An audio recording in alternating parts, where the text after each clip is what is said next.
Bismillahirrahmanirrahim. Assalamualaikum warahmatullahi wabarakatuh.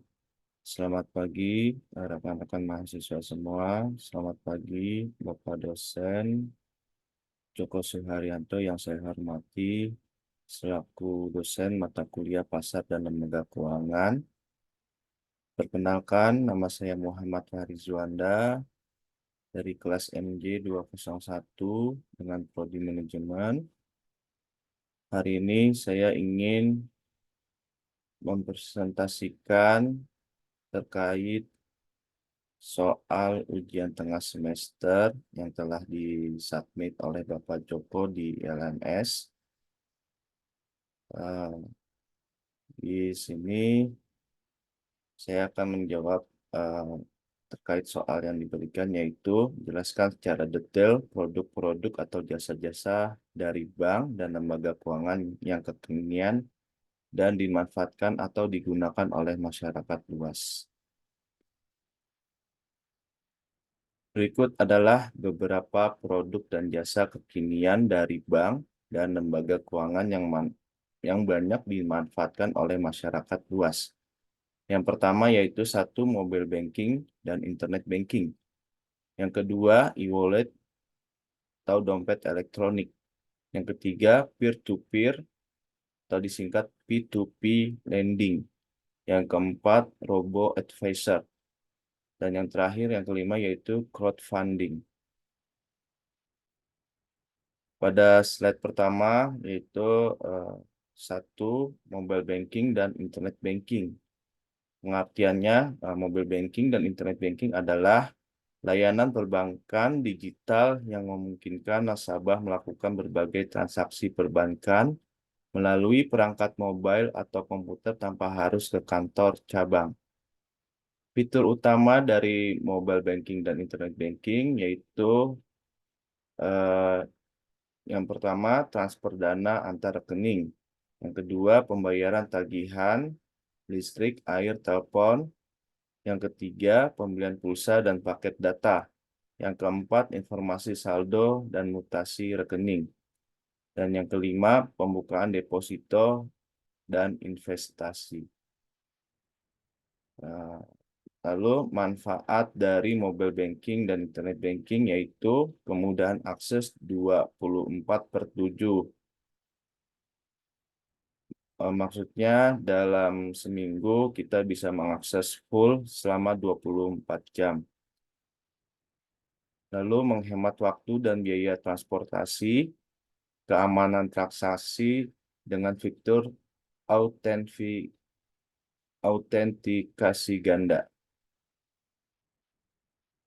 Yang kedua, pengertian dari e-wallet atau dompet elektronik. E-wallet adalah aplikasi atau perangkat elektronik yang digunakan untuk menyimpan uang secara digital dan melakukan transaksi pembayaran di berbagai merchants, baik online maupun offline. Fitur utama dari e-wallet ini sendiri yaitu satu, pembayaran di toko retail dan online. Yang kedua, transfer uang antar pengguna. Yang ketiga, promo dan cashback. Yang keempat, tagihan dan pembayaran berkala seperti listrik dan air. Yang kelima, integrasi dengan aplikasi lain misalnya transportasi online. Manfaat dari e-wallet ini sendiri yaitu transaksi lebih cepat dan praktis, berbagai promo menarik, mengurangi kebutuhan membawa uang tunai. Selanjutnya yang ketiga, pengertian dari peer-to-peer atau P2P lending. P2P lending adalah platform yang menghubungkan peminjam dengan pemberi pinjaman secara langsung melalui sistem online, tanpa melalui lembaga keuangan tradisional. Fitur utama dari peer-to-peer lending, yang pertama, satu, pengajuan pinjaman secara online. Yang kedua, pendanaan oleh individu atau kelompok. Yang ketiga, suku bunga yang bersaing. Dan yang terakhir, analisis kredit berbasis teknologi. Manfaat dari P2P lending ini yaitu akses pinjaman lebih mudah dan cepat, potensi keuntungan lebih tinggi bagi investor, diverifikasi pendanaan. Lalu yang keempat, pengertian dari robo-advisor. Robo-advisor adalah layanan keuangan berbasis teknologi yang memberikan nasihat investasi dan mengelola portofolio investasi secara otomatis menggunakan algoritma.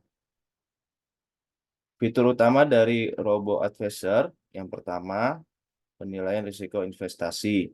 Yang kedua, diversifikasi portofolio. Yang ketiga, rebalancing otomatis. Dan yang terakhir, rekomendasi investasi berbasis data.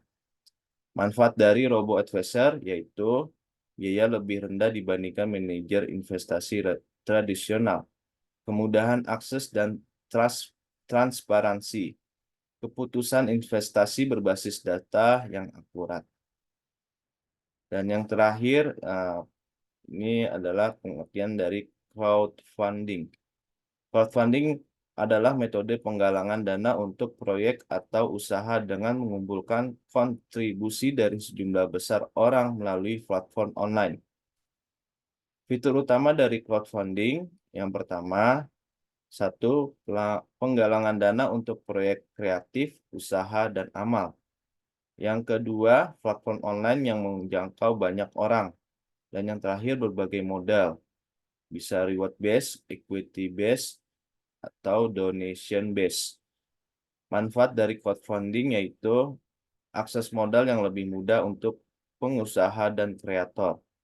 Partisipasi masyarakat dalam mendukung proyek yang mereka minati, diversifikasi sumber pendanaan. Dengan adanya produk dan jasa keuangan kekinian ini, masyarakat dapat menikmati berbagai kemudahan dan efisiensi dalam mengelola keuangan mereka, serta memiliki akses yang lebih luas terhadap berbagai layanan finansial. Ya, dari materi yang telah saya sampaikan, untuk jawaban dari soal UTS ini, sumber referensinya, yang pertama satu dari Bank Indonesia, dengan judul Teknologi Finansial dan Inovasi Digital. Yang kedua, Otoritas Jasa Keuangan atau OJK dengan judul e-money dan e-wallet. Yang ketiga, dari OJK juga, ini tentang peer-to-peer lending. Yang keempat, Investopedia mengenai robot advisor. Dan yang kelima dari Forbes dengan judul What is Crowdfunding? Mungkin cukup sekian dan terima kasih saya ucapkan atas perhatiannya. Assalamualaikum warahmatullahi wabarakatuh.